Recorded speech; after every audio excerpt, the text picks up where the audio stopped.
It's called the Artificers of Crelent. The boy dragged his feet and kept his hands behind him as he came into the cabin. At a workbench, a woman sat bent over a box whose sides were laid open. Lamplight caught the tiny beating wings of a wyvern in flight and glinted off the moving miniature clockwork exposed beneath. She held a shining concave lens over one eye. The boy sighed deeply. She lowered the lens as she turned to him. He sighed again.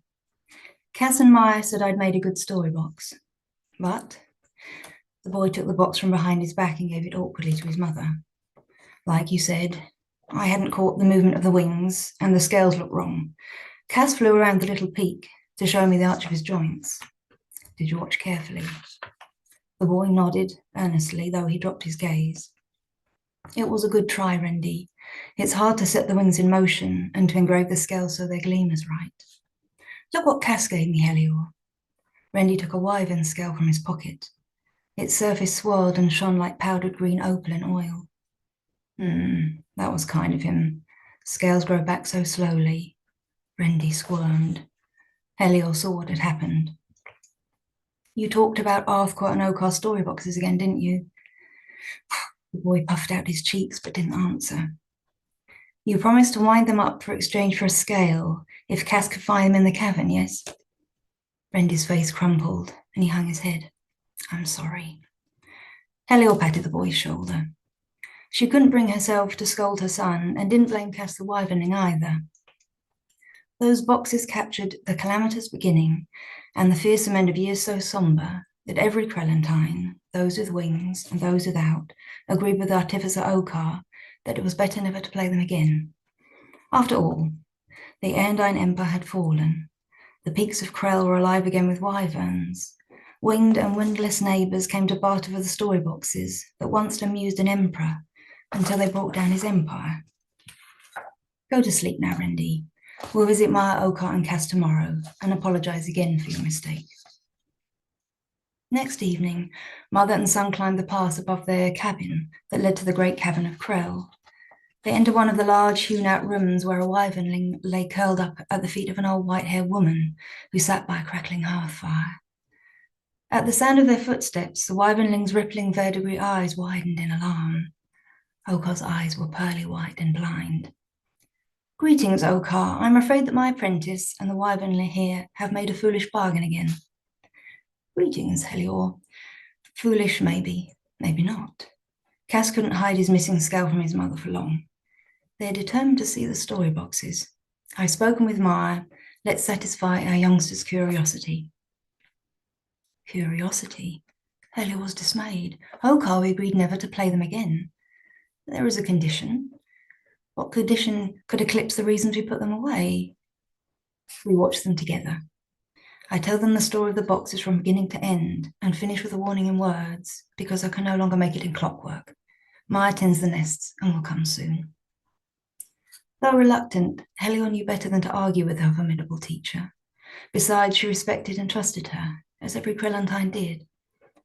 Helior moved a metal screen chased over its surface with mountains and clouds, and from a deep nook in the rock behind it, she brought out 2 story boxes and set them before Okar, who smoothed down her pale denim jacket and leant forward in her chair. On a bright day, 50 years ago, I set out alone to the Imperial City to sell a story box to Empress Halda. All Crelentine artificers were obliged to do this once a year by decree of the first and late Emperor Aeondi. Before, Arthquart had set out on the same errand to the capital 10 years before and disappeared without a trace. She had begged me to take on an apprentice. We were the last Artificers of Crelent, and our craft would die with us if we didn't. There was hardly anyone left who wanted to learn, and hardly anyone left to sell the boxes to. I refused. It was a pitiful act of defiance, I admitted, but it was pointless to continue. Arthquart felt differently.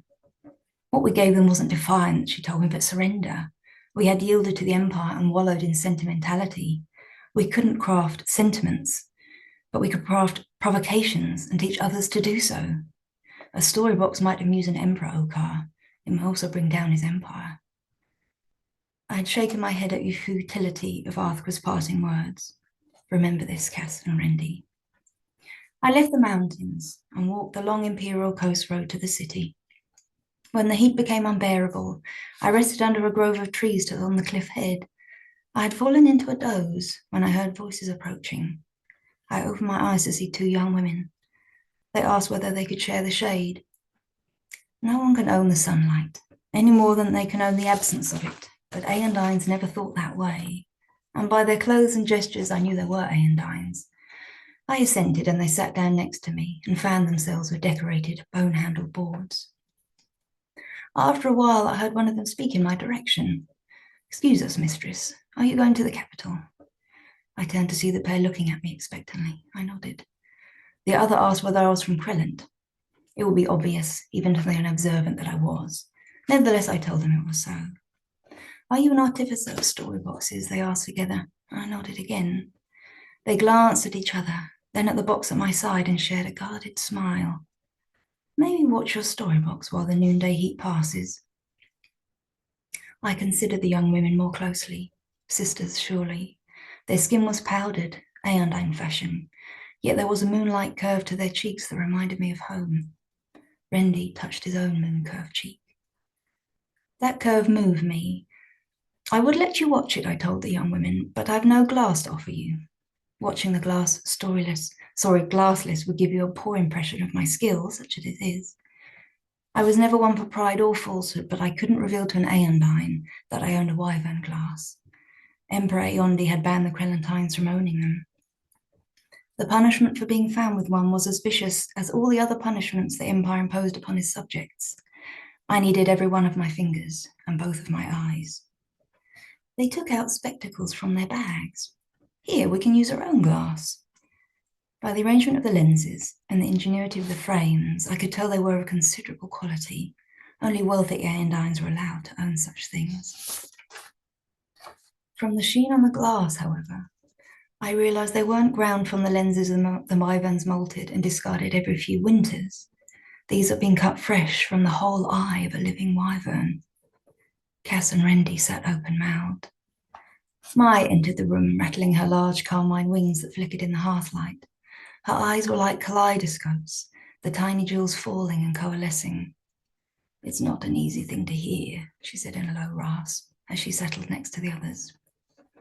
"It's not an easy thing to tell, Maya," replied Okar. In spite of my heartache from the spectacles and my deep distrust of Aendines, an air of sorrowful gentleness about the pair moved me. They were probably too young to understand what they were looking through. Besides, I doubted that Aeondi's great-granddaughter Halda even watched the story boxes the keepers acquired for the Imperial Hall of Amusements. Her days were likely spent at her strategy table. I felt my story box deserved this unexpected audience. Cass shuffled forward, his short-pronged tail wagging. "That was the first beat of your wings?" It was, though I didn't know it. I complimented the craft of their spectacles and hoped my craft would reward their acuity. The wyvernling's head dipped like a fluted arrow. "Will you show us the story box now?" The Aeondines asked the same thing, Cass. I set the story box in front of them. They fitted their spectacles, and I wound the wing bolts in sequence. "Wind it up, Rendy."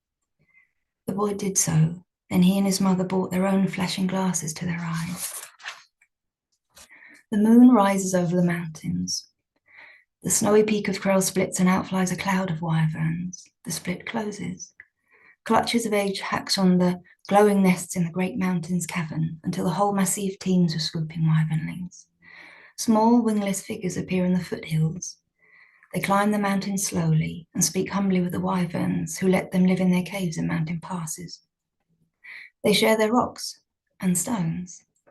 Festivities mark the first sharing of the wyvern glass. Centuries of life, mutual and intertwined, spin around until Emperor Aeondi and his army arrive, mustering on the southern pass, with their machines spewing molten gouts of flame. The sun sets over Crelent. Caves are ransacked.